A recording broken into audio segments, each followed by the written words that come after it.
Hello guys, welcome to Tamil with Ramya vlogs. இன்றைக்கி நம்ம vlogல கல்யாண வீட்டிலலாம் எல்லோரும் வத்த குழம்பு சாப்பிட்ருப்போம் இல்லையா? அதே மணத்தோடையும் அதே டேஸ்ட்டோடையும் வத்த குழம்பு எப்படி பண்ணலான்னு பார்க்கலாமா? வாங்க பார்க்கலாம். இப்போ நம்ம வத்த குழம்பு பண்ணுறதுக்கு தேவையான பொருட்கள் பார்க்கலாம் வாங்க.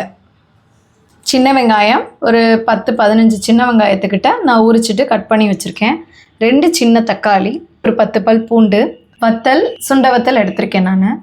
2 ஸ்பூன் குழம்புத்தூள், 1 ஸ்பூன் மிளகாய்த்தூள், 1/4 ஸ்பூன் மஞ்சள் தூள், புளி, ஒரு சின்ன லெமன் சைஸ் புளியை நான் தண்ணியில் ஊற வச்சுருக்கேன். சீரகம், கடுகு, வரமல்லி, கடலைப்பருப்பு, துவரம்பருப்பு, மிளகு, வெந்தயம், தாளிக்க கருவேப்பிலை, வரமிளகாய், அவ்வளோதான் இதுக்கு தேவையான பொருட்கள். இப்போ நம்ம எப்படி பண்ணலான்னு பார்க்கலாம் வாங்க.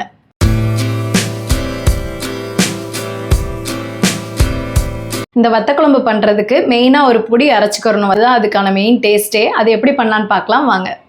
அடுப்பு ஆன் பண்ணி கடாய் வச்சுட்டேன். இதில் 2 ஸ்பூன் துவரம்பருப்பு, ஆயில் ஊற்றியா இல்லை வெறுதாவா? ட்ரையாகவே, ஓகே, ட்ரை பவுடர் தான் இது.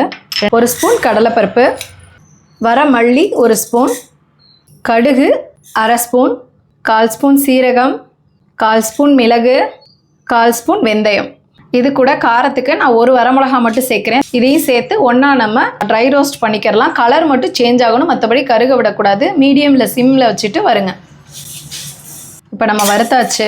இந்த மசாலாவோட ஸ்மெல் நல்லா வறுக்கும் போதே வரும். நல்லா ஃப்ளேவர் வந்துட்டு கலர் இந்த அளவுக்கு லைட்டாக மட்டும் சேஞ்ச் ஆகிருக்கும். இந்த அளவுக்கு இருந்தால் போதும். இப்போ நம்ம தட்டுக்கு மாற்றிடலாம், ஆற வச்சிடலாம். இப்போ நம்ம குழம்புக்கு ஸ்டார்ட் பண்ணிடலாம். ஃபஸ்ட்டு நம்ம வத்தலை வறுத்து வச்சுக்கிறலாம். அதுக்கு நான் கடாயில் நல்லெண்ணெய் ஊற்றிக்கிறேன்.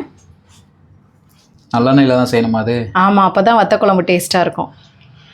இப்போ நல்லெண்ணெய் ஊற்றியாச்சு, ஆயில் ஹீட் ஆயிடுச்சு. இப்போ நான் 1 கைப்பிடி அளவு வத்தல் எடுத்து வச்சுருக்கேன். அதை நான் எண்ணெயில் போட்டுக்கிறேன். இதை நல்லா எண்ணெயில் வறுத்துக்கரலாம். சுண்ட வத்தல் வறுக்கும் போது கொஞ்சம் பார்த்து தள்ளி இருந்துக்கோங்க, ஏன்னா அப்பப்போ வெடிக்கும். கொஞ்சம் சிம்மில் வச்சே வருங்க. நல்லா வறுத்து வந்துருச்சு அப்படின்னா ஒரு சவுண்டு, ஒரு டப் டப்னு வெடிக்கும். அப்படி வந்துருச்சுனாலே போதும், நம்ம எடுத்து வச்சுக்கிறலாம். இப்போ வறுத்துட்டேன், நான் எடுத்து வச்சுக்கிறேன். இப்போ நான் சுண்ட வத்தல் வறுத்து எடுத்து வச்சுட்டேன். இப்போ அதே எண்ணெயிலேயே நம்ம வத்த குழம்புக்கு தாளிக்க ஆரம்பிச்சிடலாம். ஆயில் ஹீட்டாக தான் இருக்குது. இப்போ நம்ம 1/2 ஸ்பூன் கடுகு உளுத்தம் பருப்பு போட்டுக்கிறேன். ஒரு 1/4 ஸ்பூன் வெந்தயம் போட்டுக்கிறேன்.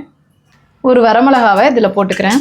கருவேப்பிலை கொஞ்சமாக, ஒரு 1/4 ஸ்பூன் பெருங்காயத்தூள் சேர்த்துக்கிறேன். லைட்டாக வதக்கி விட்டுட்டு இது கூடயே பூண்டு வச்சுருக்கோம் இல்லையா, 10 பல் பூண்டை இது கூட சேர்த்துக்கிறேன்.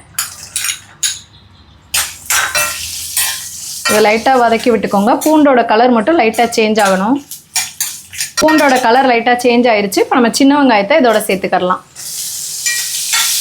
சின்ன வெங்காயம் கொஞ்சம் நிறையவே போட்டுக்கோங்க, வத்த குழம்புக்கு கொஞ்சம் டேஸ்ட் நல்லாயிருக்கும். இந்த வெங்காயம்லாம் நல்லா வதங்கி வரணும், அந்த அளவுக்கு வதக்கி விட்டுக்கரலாம். இப்போ வெங்காயம் வதங்குற கேப்பில் நம்ம வறுத்து வச்சுருக்கோம் இல்லையா மசாலா, அது எல்லாத்தையும் நம்ம பவுட்ரு பண்ணிட்டு வந்துடலாம். பிளேட்டில் கொட்டி ஆற வச்சு வச்சுருந்தேன், அதை நான் இதில் சேர்த்துக்கிறேன் மிக்ஸி ஜாரில்.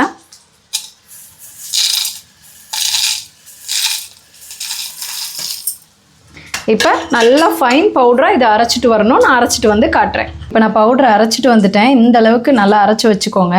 மெயினாக கல்யாண வீட்டு அந்த வத்த குழம்பு எக்ஸாக்ட் டேஸ்ட், அந்த மனம்லாம் வரணும்னா இந்த பவுடர் தான் முக்கியம்.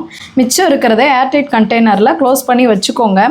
நீங்கள் ஸ்டோர் பண்ணி வச்சுட்டு நீங்கள் எப்போல்லாம் வத்த குழம்பு யூஸ் பண்ணுறீங்களோ அப்போல்லாம் இந்த பவுடர் யூஸ் பண்ணிக்கிறலாம். இதுதான் இந்த வத்த குழம்புக்கு மெயின் டேஸ்ட் கொடுக்கும். இந்த அளவுக்கு நல்லா வதக்கி விட்டுருங்க வெங்காயத்தை. நல்லா வதங்கினதுக்கு அப்புறமா இப்போ நம்ம தக்காளி இதில் சேர்த்துக்கிறலாம். நான் 2 சின்ன தக்காளி தான் சேர்த்துருக்கேன், இதோட சேர்த்துக்கிடுவோம். இது வதங்கிறதுக்கு உப்பு சேர்த்துக்கிறலாம். உப்பு போட்டுக்கிறேன், 1 ஸ்பூன் போட்டிருக்கேன். தேவைப்பட்டால் அதுக்கப்புறம் போட்டுக்கிறலாம். இது கூடயே இப்போவே நம்ம மஞ்சத்தூள் சேர்த்துக்கிறலாம். நம்ம தக்காளி வதங்கிறதுக்கு இது கூடயே 1/4 ஸ்பூன் மஞ்சத்தூள் சேர்த்துக்கிறலாம். தக்காளி நல்லா குலைவாக வதங்கணும், மிக்ஸ் ஆகணும், அந்தளவுக்கு நம்ம வதக்கி விட்டுக்கிறலாம். தக்காளியெல்லாம் நல்லா குழஞ்சி வதங்கிருச்சு. இது கூட காரத்துக்கு 1 ஸ்பூன் மிளகாத்தூள் சேர்த்துக்கிறேன். இதை லைட்டாக வதக்கி விட்டுறலாம். குழம்புத்தூள் வீட்டில் வச்சுருப்பீங்க இல்லையா, குழம்பு பொடி, அது 2 ஸ்பூன் சேர்த்துக்கோங்க. இதெல்லாத்தையும் ஒன்றா நல்லா மிக்ஸ் பண்ணிக்கிறலாம். மசாலாலாம் நல்லா மிக்ஸ் ஆகிருச்சு. இதுக்கப்புறமா சின்ன லெமன் சைஸ் புளியை நான் கரைச்சி எடுத்து வச்சுருக்கேன், அதை இதோட சேர்த்துக்கிறேன். இப்போது நான் ஒரு 2 டம்ளர் தண்ணியை அந்த புளியில் கரைச்சி நான் ஊற்றிருக்கேன். தேவையான அளவு, உங்களுக்கு தேவையான அளவுக்கு தண்ணி ஊற்றிக்கோங்க. மேக்ஸிமம் 2 டம்ளரே எனாஃப் தான், ஏன்னா வத்த குழம்பு கொஞ்சம் கட்டியாக இருந்தால் தான் நல்லாயிருக்கும். இப்போ நான் தண்ணி ஊற்றியாச்சு இல்லையா, இது கூடயே நம்ம வத்தல் வறுத்து வச்சுருக்கோம்ல அதை சேர்த்துக்கலாம். அதான் மசாலாவோட நல்லா கொதித்து அது மிக்ஸ் ஆகும். மசாலா ஃபுல்லாக அந்த வத்தலில் ஊறிட்டு அப்போ தான் டேஸ்ட் நல்லாயிருக்கும். இப்போயே போட்டுருங்க. உப்பு இந்த ஸ்டேஜில் பார்த்துட்டு நீங்கள் போட்டுக்கோங்க. எனக்கு கொஞ்சம் கம்மியாக இருக்கிற மாதிரி ஃபீல் ஆகுது, நான் ஒரு 1/4 ஸ்பூன் உப்பு போட்டுக்கிறேன். நல்லா கலந்து விட்டுட்டு அடுப்பை நல்லா ஃபாஸ்ட்டில் வச்சு மூடி போட்டு மூடி வச்சுருங்க. எண்ணெய் பிரிஞ்சு வரணும், அந்த அளவுக்கு நல்லா கொதிக்க விட்டுறலாம். மசாலா பச்சை ஸ்மெல்லும் போகணும். இப்போ நம்ம மூடி வச்சு 7 to 8 minutes கிட்ட ஆயிடுச்சு. மசாலா பச்சை ஸ்மெல்லாம் போய் எண்ணெய் பிரிஞ்சு வந்திருக்கும், நம்ம பார்த்துடலாம். இந்த மாதிரி ஓரளவு எண்ணெய் பிரிஞ்சு வந்ததுக்கப்புறமா நம்ம அரைச்சி வச்சுருக்கோம் இல்லையா அந்த வத்தக்குழம்பு பவுட்ரு, அந்த மசாலாவை 2 ஸ்பூன் சேர்த்துக்கிறலாம்.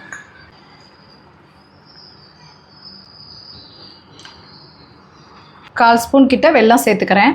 மசாலா கட்டி ஆயிடாமல் நல்லா உடனே மிக்ஸ் பண்ணி விட்டுருங்க.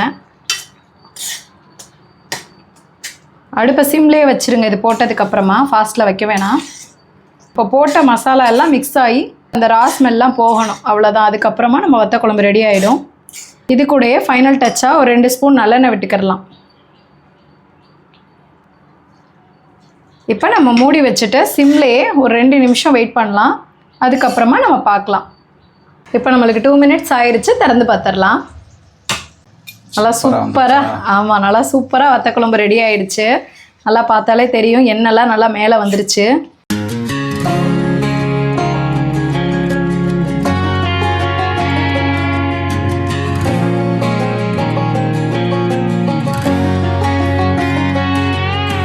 நான் சொன்ன அளவுகளோட நீங்களும் கண்டிப்பாக வீட்டில் இந்த மாதிரி வத்தக்குழம்பு செய்யும்போது இதே மாதிரி செஞ்சு பாருங்கள்.